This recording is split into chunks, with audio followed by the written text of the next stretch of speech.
Muy buenas. El tema 5 es un tema donde hicimos, si recordarán todos ustedes, una introducción amplia en relación a la técnica presupuestaria.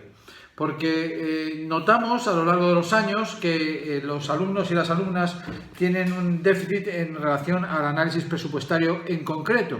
Es decir, cuáles son los capítulos de ingreso y los capítulos de gasto, especialmente los capítulos de gasto.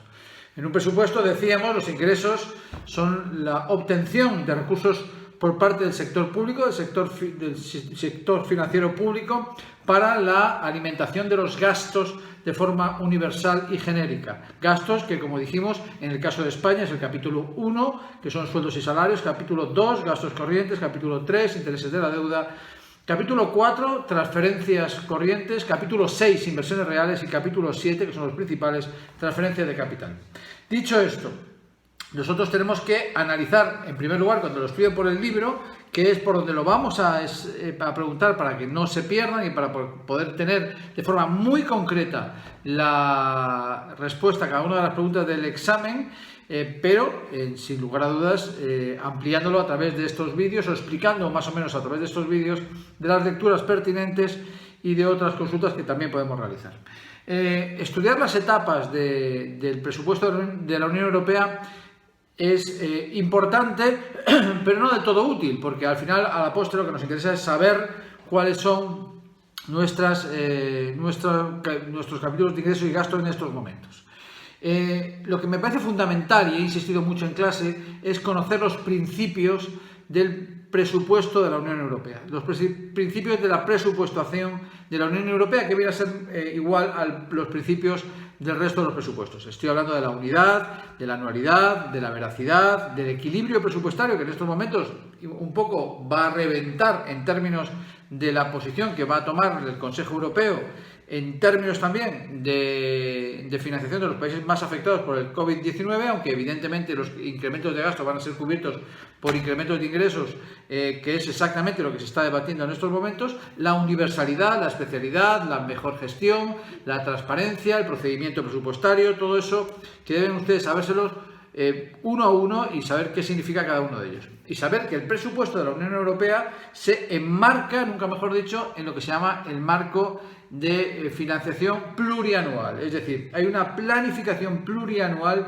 que, por cierto, debería haberse negociado y debe iniciarse el próximo marco en el año 2021.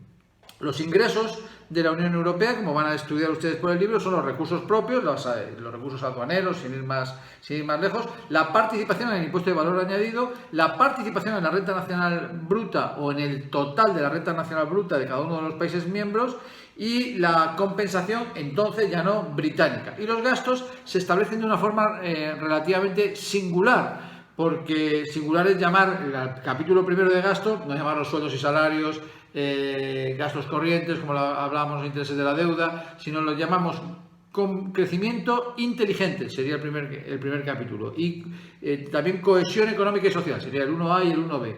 2, desarrollo sostenible. 3, seguridad ciudadana. 4, Europa global, y así sucesivamente en relación a los capítulos de gasto, que tienen profusamente en un cuadro magnífico en el libro, donde viene cuáles son los programas y los apartados de cada uno de esos grandes capítulos.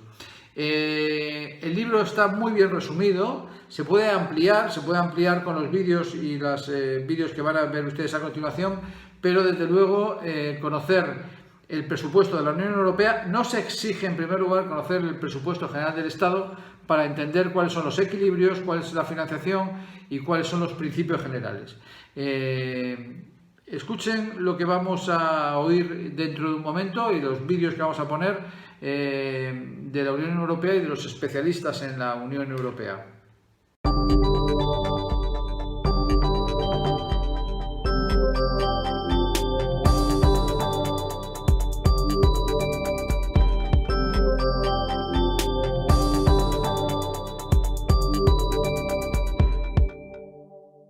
Bien, para poder entender por qué existe el presupuesto general de la Unión Europea, hay que pensar que para el normal desarrollo de su ejercicio necesita de unos ingresos y de unos gastos. Estos ingresos, que cubren los gastos necesarios para la actividad de las distintas políticas comunes se basan en 3 recursos propios. El primero de ellos son los recursos propios tradicionales que funcionan a modo de gravámenes sobre el azúcar y derechos de aduana. También hay un recurso propio sobre el IVA. Y finalmente, como ingreso más importante, podemos destacar los recursos sobre las rentas nacionales brutas de los países miembros, que su cálculo es sobre un porcentaje sobre este valor macroeconómico. En el capítulo de gastos conviene resaltar 2 grandes capítulos, de un total de 6. El primero de ellos está relacionado con el crecimiento inteligente, que no es ni más ni menos que es procurar la competitividad del crecimiento y el empleo a través del fomento de la investigación y el desarrollo tecnológico, el desarrollo de redes transeuropeas de energía, de transporte y digitales, apoyar la educación y la formación, además de la innovación. Por otra parte, es necesario que a través de los fondos estructurales, como es el Fondo de Desarrollo Regional, FEDER, y el Fondo Social Europeo, además del Fondo de Cohesión, tratar de facilitar la convergencia de los países más desarrollados y regiones y, por otra parte, fomentar una cooperación interregional más fuerte. Hay un segundo bloque importante, o capítulo de gastos, que es la conservación y gestión de los recursos naturales y que tiene que ver con la política agrícola y pesquera.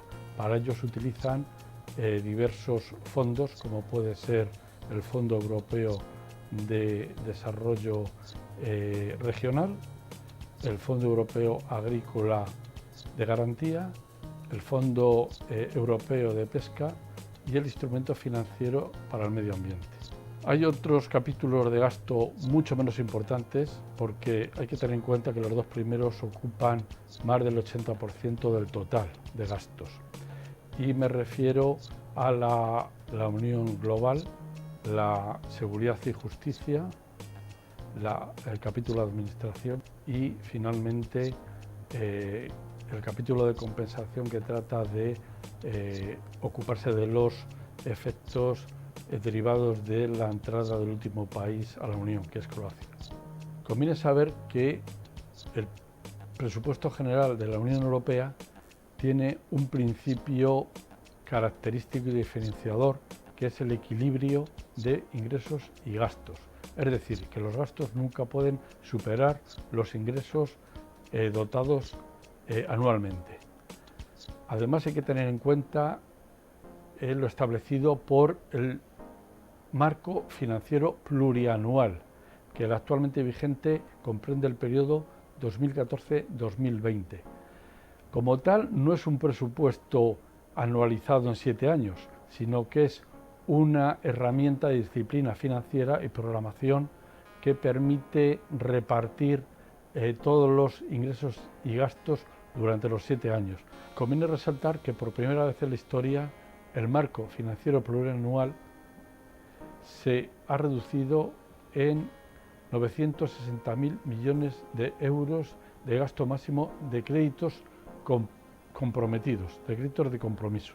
Y esto representa el 1% de la renta nacional bruta de todos los países de la Unión Europea. A precios corrientes, este recorte ha supuesto un importe de 34.100 millones de euros en comparación con el periodo anterior 2007-2013.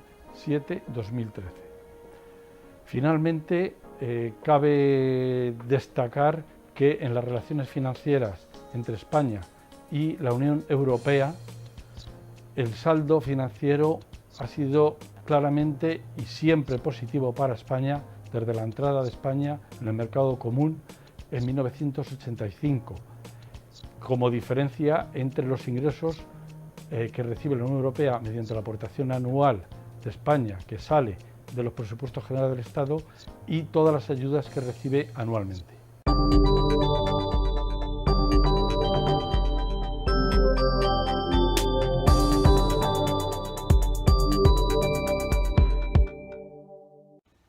Bueno, pues eso es todo. Mucha suerte y mucha fuerza para estudiar este capítulo 5, el presupuesto de la Unión Europea.